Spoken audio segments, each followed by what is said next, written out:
저는 아직도 그날을 잊을 수가 없습니다. 상견례 자리 음식이 막 차려지기도 전에 저는 결심했습니다. 이 결혼은 절대 안 된다고요. 반찬 하나를 집어들며 예비 사위가 던진 말, 그리고 그 말에 맞장 붙이는 부모님의 태도. 그 짧은 순간에 저는 제 딸의 미래를 똑똑히 보았습니다. 혹시 여러분도 누군가와 대화하다가 단 한마디에 그 사람의 본 모습을 본 적 있으신가요? 저는 바로 그 자리에서 느꼈습니다. 제 딸이 평생 맞추고 보살피며 살아야 한다는 그림자를요. 그날 저는 상견례 10분 만에 파혼을 선언했습니다.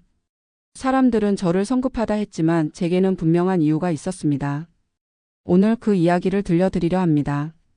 저는 딸과 함께 약속된 상견례 장소 한식집을 갔습니다. 따뜻한 국물 냄새와 고소한 기름 냄새가 동시에 퍼져나왔고 종업원은 우리를 반갑게 맞으며 창가 자리를 안내했습니다.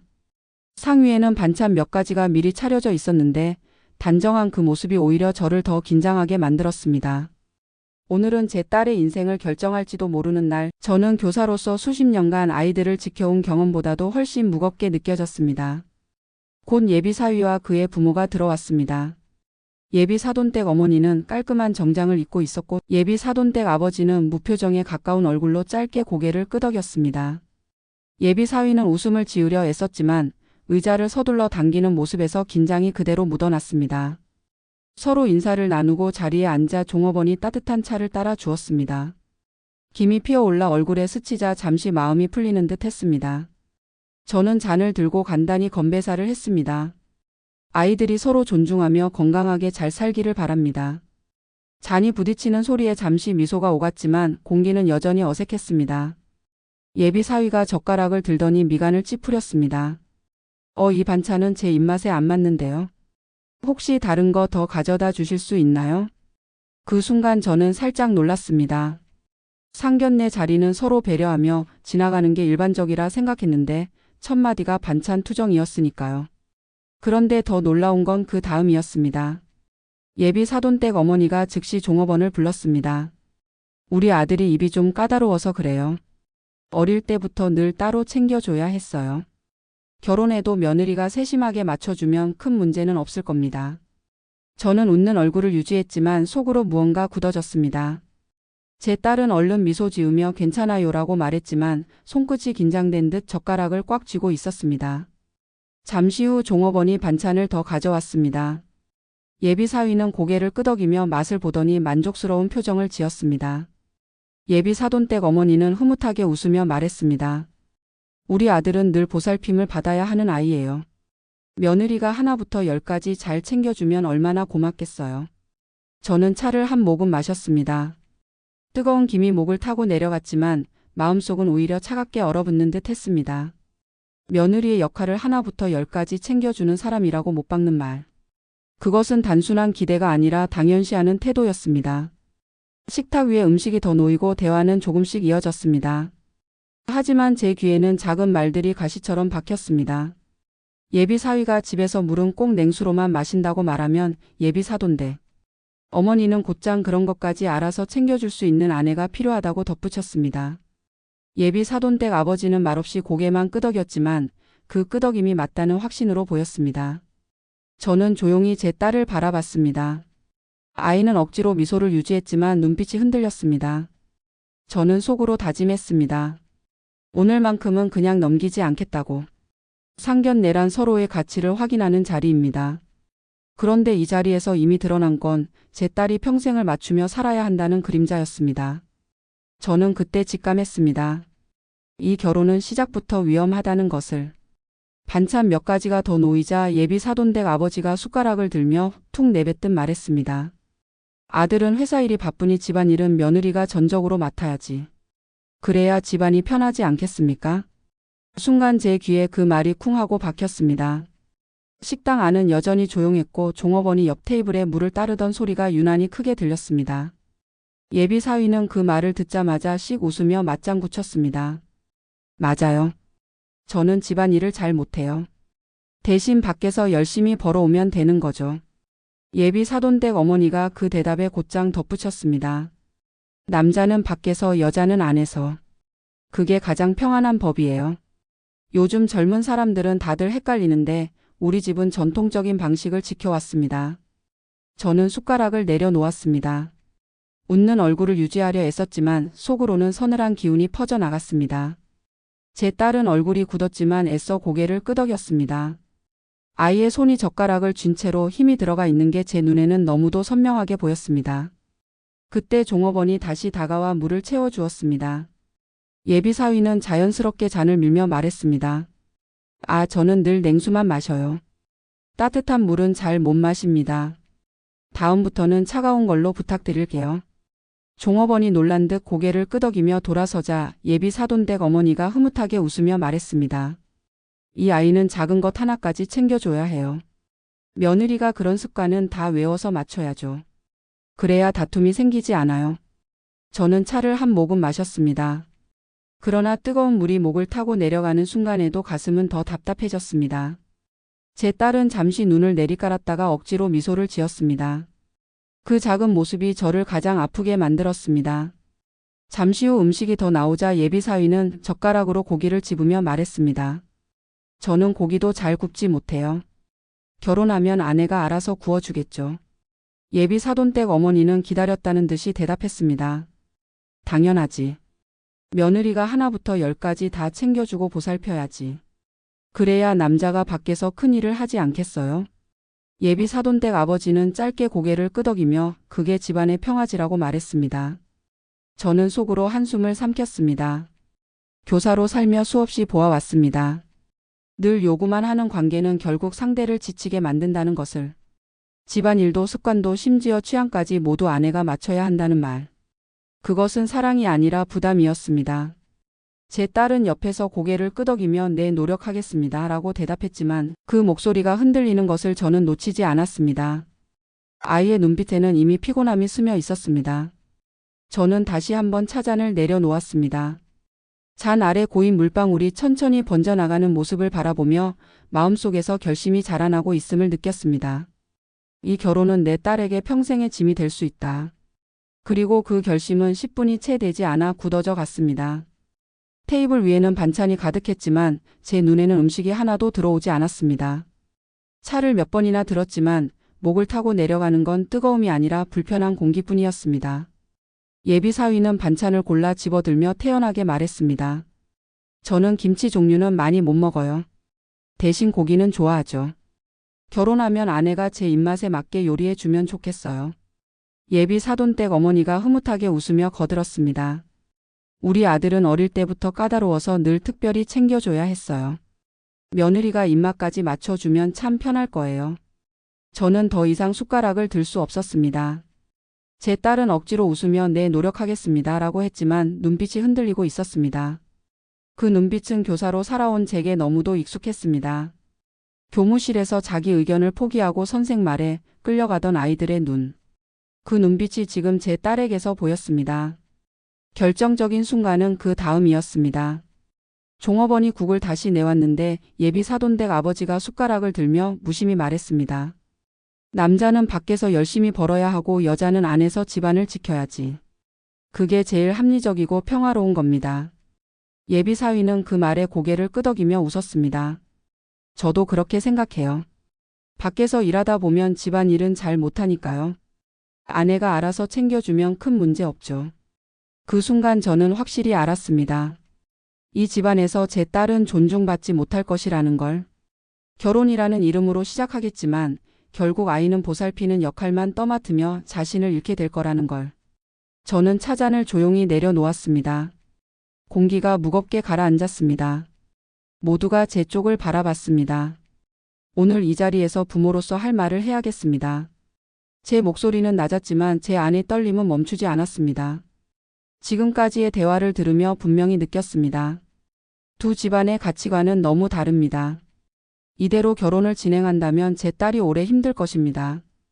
그래서 저는 여기서 멈추겠습니다. 저는 이 결혼을 반대합니다. 순간 숟가락 소리가 멈췄습니다. 제 딸은 얼굴이 하얗게 질리며 엄마하고 중얼거렸습니다.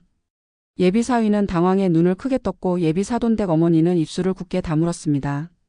예비 사돈댁 아버지는 눈살을 찌푸리며 말했습니다. 너무 성급하신 건 아닌지요.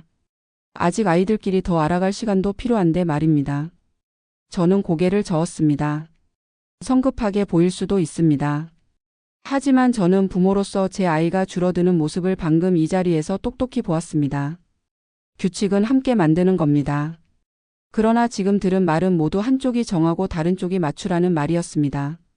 저는 제 딸이 그런 결혼을 하도록 두지 않겠습니다. 예비 사위는 조용히 고개를 숙였지만 그 눈빛은 당황보다 불만에 가까웠습니다. 그 눈빛조차 제 확신을 더 굳혀주었습니다. 제 딸은 눈물을 글썽이며 속삭였습니다. 엄마, 제발 조금만 기다려줘. 내가 직접 더 생각해 볼게. 저는 아이를 바라보며 가슴이 찢어질 듯 아팠습니다. 그러나 단호히 말했습니다. 미안하다. 하지만 오늘은 내가 네 앞에 서야 한다. 내가 나중에 나를 원망해도 괜찮다. 지금은 내가 막아야 한다. 저는 자리에서 일어나 계산대로 향했습니다. 발걸음이 무거웠지만 돌아보지 않았습니다. 그 순간만큼은 제 선택이 돌처럼 단단했기 때문입니다. 차를 몰고 집으로 돌아오는 길, 차 안은 숨조차 쉬기 힘들 만큼 무거웠습니다. 신호등 불빛이 차창에 스쳤지만 우리 둘 사이의 공기는 얼어붙어 있었습니다. 제 딸은 창밖만 바라보다가 결국 참지 못하고 말했습니다. 엄마, 왜 그렇게까지 했어? 내가 얼마나 창피했는지 알아? 집에 들어서자마자 딸은 신발을 벗고 곧장 거실 소파에 털썩 앉아 울음을 터뜨렸습니다. 눈물이 줄줄 흐르며 목소리가 떨렸습니다. 내가 조금만 더 지켜볼 수도 있었잖아. 왜 엄마가 먼저 결정을 내려? 그 사람도 그 집안도 아직 다 알지 못했는데. 오늘은 그냥 넘어갈 수 있던 거잖아. 저는 말없이 물을 끓여 따뜻한 차를 내왔습니다. 잔을 건네며 딸의 어깨를 토닥였습니다. 아이가 울음을 추스를 때까지 기다려주는 것, 그것이 제가 할 수 있는 최소한의 위로였습니다. 엄마는 성급했어. 난 스스로 판단할 수 있는데 왜 대신해 버렸어?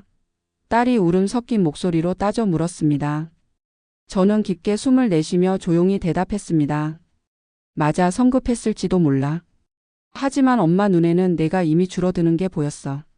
내가 말할 때 아무도 귀 기울이지 않았고 내가 맞추는 대답만 요구했잖니.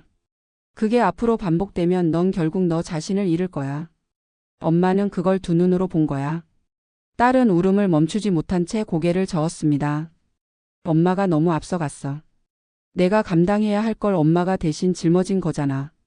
저는 아이의 손을 잡으며 말했습니다. 엄마가 대신 맞을 수 있는 건 오늘뿐이야. 앞으로는 내가 스스로 길을 만들어야겠지. 하지만 이 순간만큼은 내가 내 앞을 막아야 했다. 그날 밤 전화를 2통이나 받았습니다. 첫 번째는 제 여동생이었습니다. 언니, 소문 들었어. 요즘은 다 맞춰가면서 살아. 언니가 너무 성급했던 거 아니야? 애가 얼마나 상처받았겠어. 저는 잠시 침묵하다가 차분히 대답했습니다. 맞아, 내가 성급했을 수도 있지. 그런데 아이 인생은 실험할 수 없어. 나는 오늘 그 집에서 아이가 닳아 없어지는 모습을 봤어.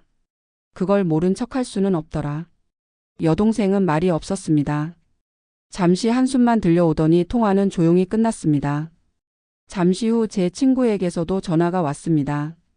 오랜 시간 제 곁을 지켜준 사람이었습니다. 그는 조심스럽게 말했습니다. 내가 한 선택 이해는 돼. 하지만 조금 더 기다려 볼 수도 있었잖아. 사람은 시간이 지나면 달라지기도 하잖아. 저는 씁쓸하게 웃으며 대답했습니다. 달라질 수도 있지. 하지만 오늘 내가 본 건 달라질 가능성이 아니라 굳어져 있는 틀이었어. 기다리면 그 틀 안에 내 딸이 더 깊이 갇혔을 거야. 차라리 오늘 내가 욕을 먹는 게 낫다. 전화를 끊고 난 뒤에도 한동안 잠들지 못했습니다. 창밖에는 가로등 불빛이 깜빡이며 그림자를 만들었습니다. 저는 그 불빛을 바라보다가 속으로 다짐했습니다. 오늘 내 선택이 잘못되었을지라도 내 아이를 지키려 했다는 마음만은 틀리지 않았다. 후회하지 않겠다. 다음 날 아침 식탁에 마주 앉아 저는 딸에게 조용히 말했습니다. 내가 어제 내린 판단이 틀릴 수도 있어. 하지만 내 너그러움 때문에 내 인생을 걸 수는 없었다. 그래서 멈춘 거야. 딸은 젓가락을 내려놓고 한참 말없이 있었습니다. 눈가에 다시 눈물이 맺혔지만 이번에는 울지 않았습니다. 그리고 조용히 고개를 끄덕이며 말했습니다. 알겠어, 엄마. 아직은 마음이 아프지만 언젠가 엄마가 왜 그렇게 했는지 이해할 날이 오겠지. 그 순간 제 마음 한쪽이 조금은 가벼워졌습니다. 하지만 동시에 앞으로 마주할 풍파가 분명히 있음을 알았습니다. 세상은 아마 저를 무모하다 할 것이고 딸은 당분간 저를 원망할지도 모릅니다. 그러나 단 하나 제 아이가 더 깊은 상처를 입는 것은 막았다는 사실만큼은 확실했습니다. 파혼을 선언한 다음 날 저는 새벽부터 눈을 떴습니다. 밤새 잠을 설친 탓에 머리는 무겁고 눈은 충혈됐습니다. 내가 너무 성급했나? 하는 의심이 끊임없이 올라왔습니다. 하지만 한편으로는 아니, 내 눈이 틀리지 않았다는 확신도 여전히 남아 있었습니다. 답을 얻지 못한 채 흔들리다 보니 결국 직접 확인해야겠다는 결심이 들었습니다. 저는 외투를 걸치고 집을 나섰습니다. 가장 먼저 찾은 건 예비 사위의 회사 근처였습니다. 교사 시절 인연으로 알게 된 지인이 그 회사에 다니는 사람을 소개해 주었고 저는 점심시간에 그의 직장 선배와 카페에서 마주 앉을 수 있었습니다. 선배는 제 얼굴을 한참 살피다 조심스럽게 말을 꺼냈습니다. 그 친구요, 일 잘합니다. 성과도 내고 상사들한테 신뢰도 얻었죠. 그런데 문제는 같이 일하는 사람들이 오래 못 버텨요. 왜 그렇죠? 제가 조심스레 묻자 그는 커피잔을 만지작거리며 대답했습니다. 겉으론 의견을 물어보는 것 같아도 결국 자기 결론대로 갑니다. 처음엔 다들 따라가는데 시간이 지나면 지쳐요. 아무리 말해도 소용없다고 느끼니까요. 그 말은 상견례 자리에서 제가 느꼈던 공기와 똑같았습니다. 듣는 척하지만 사실은 이미 답을 정해둔 태도. 저는 손을 꼭 쥐었습니다. 사적인 관계에서도 비슷한가요? 제가 묻자 선배는 잠시 망설이다 고개를 끄덕였습니다. 네, 가까이 지낸 사람들도 그러더군요. 늘 자기 방식이 옳다고 생각해서 결국은 상대가 맞춰야 한다고요. 저는 한숨을 내쉬었습니다. 직감이 괜한 두려움이 아니었음을 확인한 순간이었습니다. 회사 근처를 나와 동네로 돌아오던 길, 오랫동안 알던 이웃을 만났습니다. 저는 조심스럽게 이야기를 꺼냈습니다. 그러자 이웃은 약간 난처한 표정으로 말했습니다. 예비 사돈댁 어머니 성격 아시죠?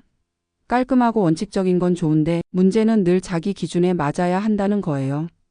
동네 모임에서도 꼭 본인 방식대로 해야 해서 갈등이 생긴 적이 많아요. 저는 속으로 씁쓸히 웃었습니다. 원칙은 지킬 만한 가치가 있지만 그것이 타인을 억누르는 기준이 된다면 그것은 통제일 뿐입니다.